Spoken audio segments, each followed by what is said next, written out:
Hey, what's up guys, and welcome to another episode of Planetary Reviews. And as you can see, I've changed up things a little bit. I wanted to make it look a little bit more professional, put up some of the collectibles that I've collected over the years of just loving this stuff. I love superheroes, I love anime, I love Star Wars, so I just wanted to show that off a little bit and maybe change it up a little bit. I think I like this format, I hope you guys do too. But let's get on to the review that I'm going to be doing right now, and that is Ghost in the Shell.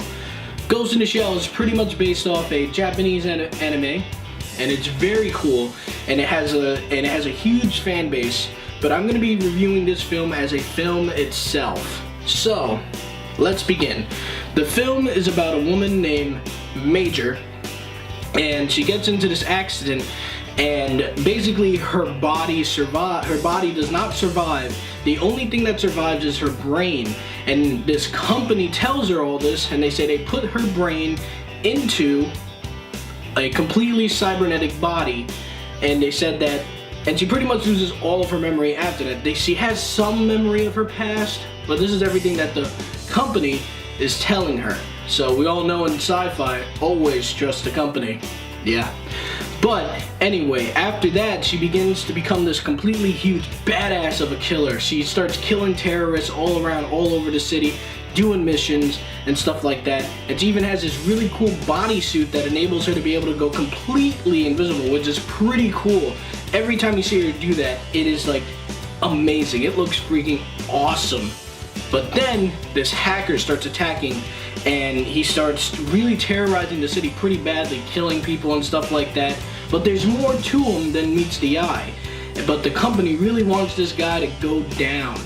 And that's where Major comes in, and she starts learning a little bit of stuff about the company that might not be too good. But I'm gonna just stop it at that because I don't want to put any spoilers.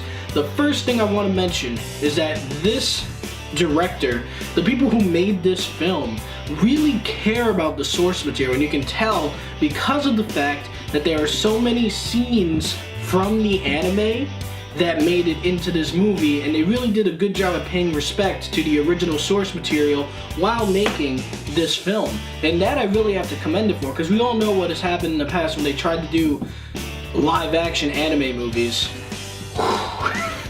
It has not been good. But this one, I gotta say guys, did a really good job at that. The amount of detail that they put into this world also is extremely well done. The way they did it was really awesome, because you'll see that there's a lot of CGI in this movie, but it wasn't anything that really took me out of it, because the CGI really helped out, really helped you feel the universe. When you were looking at like the really great shots of the city in this movie, they literally took the city right out of the anime and portrayed it in real life perfectly, because all of this you'll see like great shots of the city where you'll see like these giant holograms that have all kinds of really cool animations and stuff like that, and it looked awesome. I could not believe how cool it looked. So this movie was shot beautifully. The cinematography is great. The action scenes in this movie when they go down are awesome. Scarlett Johansson really went crazy, which is awesome. She really did a great job during these fights. And she even plays the character really well, because how else would you be acting if you're mostly cybernetic and you just basically have a human brain? So there are going to be some things about you that aren't going to be 100% human. She doesn't really have normal emotions like everyone else. She feels things and stuff as you watch the movie, but the way she portrays the character is really well done. I loved it a lot. And the character that plays Bato is really cool. The guy who plays Bato, sorry I don't remember his name, but he did also a really good job, because you could tell that he cared about her. You could tell that he would do anything for her to make sure that she's okay, and that was really cool. And they even got in enough detail to tell you that he loved dogs too. That is really, they really paid attention to that, and I gotta commend them for it, because this movie really took great care in making sure that they satisfied the fans. And if you're a fan of Ghost in the Shell, trust me, you're gonna be walking out of this movie like, that was really well done. But is everything great about this movie? Let's talk about it.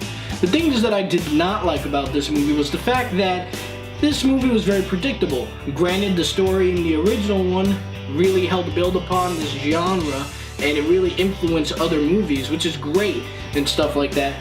But you still walk into this movie and you're able to predict everything that's going to happen. The big twist that happens in this movie, you knew. I walked into this movie going, yep, that's a twist, I knew. Yeah. You're not going to be surprised by anything. It doesn't change anything big in this genre. It doesn't change the way we do storytelling like this. It tries to make you think about, like, what's the difference between being a human and being a machine? What is the big line between them? But we've seen it done in other movies like Blade Runner. And not that this movie did it bad, but it really didn't change the game. And I gotta say, the performances other than the two main characters really weren't believable in my opinion. Like, they weren't bad, but they weren't something that I was like, wow, I'm invested in those characters. I really believe in those characters. No, you really just look at this and you go, alright, that was fine. So I have to admit that the actors in this movie, other than the two main ones, everyone else wasn't really breathtaking. It really didn't blow me away all that much. And also, the villain in this movie, because technically there are two villains, but, you know, twist. There are two villains in this movie. The first one is really cool. You really sit there and you're like, wow, he is awesome. I like the way they portrayed this character, the way he looks, the way he's damaged, kind of the way he talks. It's really awesome. But then the twist happens, and the other guy isn't really that compelling. He's just your standard businessman villain that's like, hey, I'm gonna get away with this because I'm a big businessman and I'm not letting you take my money away. Not really that interesting. He didn't really keep me in there. So, with that, I really have to take points for that. But overall, Ghost in the Shell was definitely our best live-action anime rendition that I've seen. We all know in the past that we have not had good ones. We have not had good ones, have we, buddy? We haven't had good ones. No. He knows, and I'm sure you know. But this movie is still definitely worth going out to see because it definitely did a lot of things right. It paid close attention to the fans, paid close attention to the source material, and really paid tribute to the show really well.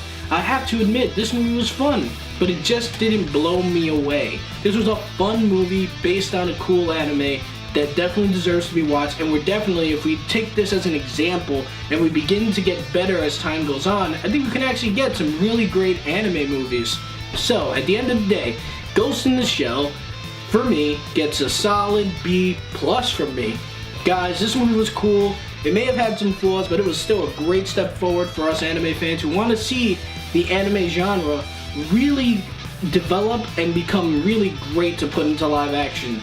So that's what I have to say about that. Guys, my Mass Effect Andromeda review will be coming. I'm just still in the middle of playing it. It's a long game. It's a flawed, but a fun game.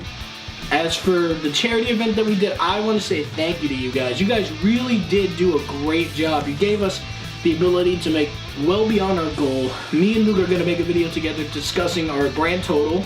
We're going to say thank you. He has a few words to say as well. And I also want to tell you guys that, just thank you. It was awesome. I cannot believe how much good we did. So, thank you so much for watching, guys. If you guys ever want me to review any specific movies that you guys want to see, let me know. If you want me to review a certain older movie that I haven't touched yet, and maybe I have not seen it, let me know. I'll try and find it on DVD. I'll watch it. I'll do a review on it. Or, if you want me to review a certain game that's older, let me know. I'll try my best to get my hands on it, and I'll review it. So, as always, have a great day, guys. Thank you so much for watching. Hit that like button if you did enjoy this video. I hope you like the new setup. I do. I really enjoyed making this video. I thought it was really cool, and I liked the movie, obviously. And I think I'm going to stick with this format. I enjoyed it. But, have a great day, guys. Thank you so much for watching. Also, follow me on Twitter at Planetary Review. Couldn't fit the S. And bye, guys.